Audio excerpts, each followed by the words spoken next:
Hello, I'm Achouak Belghit, and today we will talk about the analysis of TikTok influencers and trends in 2025. In digital marketing strategies, selecting the right influencers to collaborate with is a key factor in maximizing the impact of a campaign. With the wide variety of content creators on TikTok, identifying the most relevant profiles can be challenging, and this is our problematic. This issue is particularly significant for brands aiming to promote their products effectively. Like, for example, I'm sorry. For example, the launch of a new pair of shoes or leggings. This notebook presents an analysis of the 100 most followed TikTok account in 2025 based on recent data. The objective is to identify the dominant trends on the platform, highlighting the most successful types of content and the most influential creators. So, this study provides valuable insight for several key players, like, for example, marketing professionals and brands who can refine their influencer marketing strategies by selecting the creators best suited to their target audience.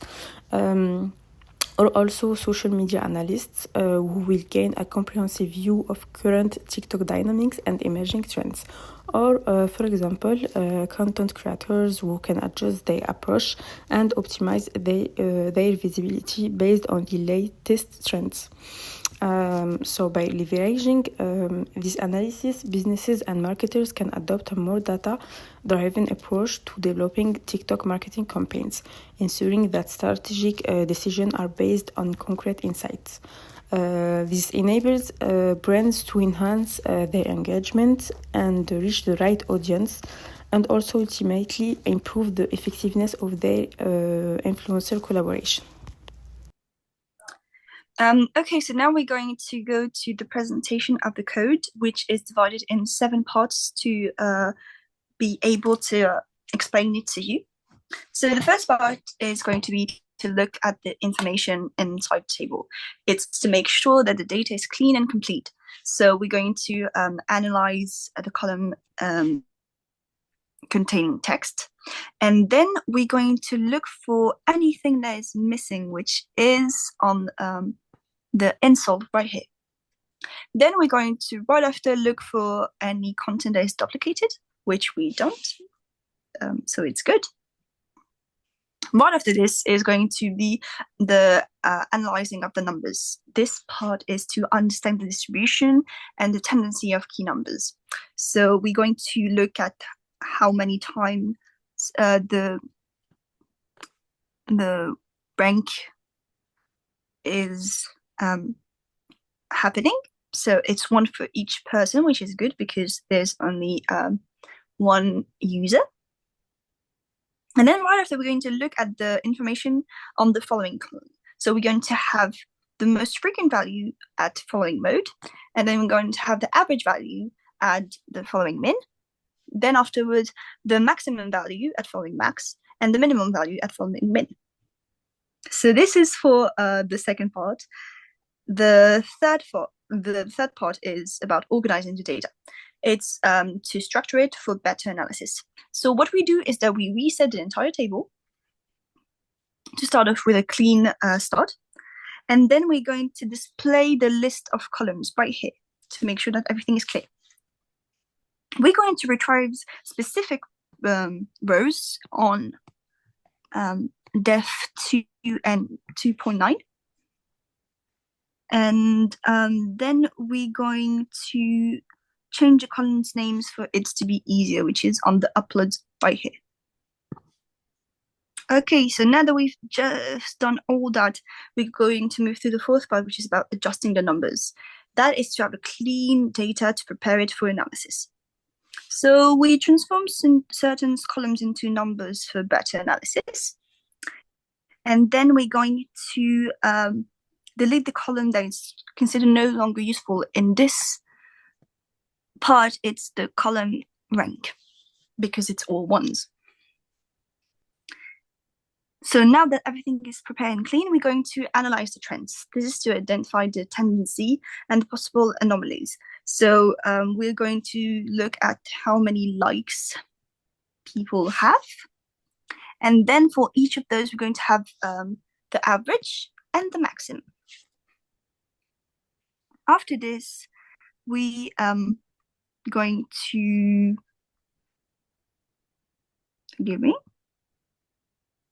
Yeah, so while we do that, while we have the average and the maximum, the data is, the Google Cloud is looking for any abnormal numbers, which they do not find, which is good. Afterwards, we're going to move to the sixth part, which is grouping the data. So this is to look at general tendencies and publications. So we're going to classify the users according to publication and the average rank, which is how we end up with the column likes right here. And then we're going to find the person with the most likes. So that's what we have right here at likes max, and we end up with this tableau right here. So the seventh part is the last one, is we're going to transform the data. So we're going to multiply all the values by 2 to make sure that we did not miss anything and that we don't have a huge gap in between the users who are getting ranked. And this is how we end up with the final rank that we have here. So this is it for the analysis of the data. So I'm going to move to my colleague Karen. He's going to talk to you about the rest. Okay, so this analysis helped us identify the top 100 TikTokers in 2025 based on their rankings, which means who has the most followers, but also their followings, their uploads, and their likes. However, we should keep in mind that raw follower count alone does not define true influence on TikTok. Why this ranking is helpful for us.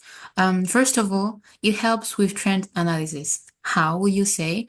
For example, if TikTokers who make longer and more informative videos start appearing in the top hundreds, it suggests a shift in audience preferences. Or another example could be analyzing who is gaining followers the fastest, so we can see what strategies work best and what type of content is more likely to go viral. Also, it helps brands with influencer selection. In our case, for example, as a business that wants to partner with influencers, it helps identifying the right influencers to work with. It doesn't necessarily mean that they have millions of followers. In fact, most of the time, brands look for influencers with high engagement and an audience interested in the topic where the brand is specialized. Speaking of engagement, this ranking also helps evaluating who has the highest audience engagement. However, there are some limitations of this study. First of all, because TikTok is a fast-moving social media, and viral trends change very rapidly, data might become outdated rapidly. So this ranking might not be accurate next week, for example, because data is constantly evolving. Also, everything is relative, so follower count does not always equal impact. A high number of followers does not guarantee an active and engaged audience. Some creators may have millions of followers, but struggle with engagement. So as a brand, it is our duty to analyze and be critical while using this kind of ranking, especially if it considers followers count. Finally, when selecting TikTok influencers, businesses must go beyond raw numbers and prioritize engagement metrics in audience loyalty and current relevance of the data. By using data-driven insights, brands can make informed choices and invest in long-term partnerships with creators who will truly influence their audience. Thank you.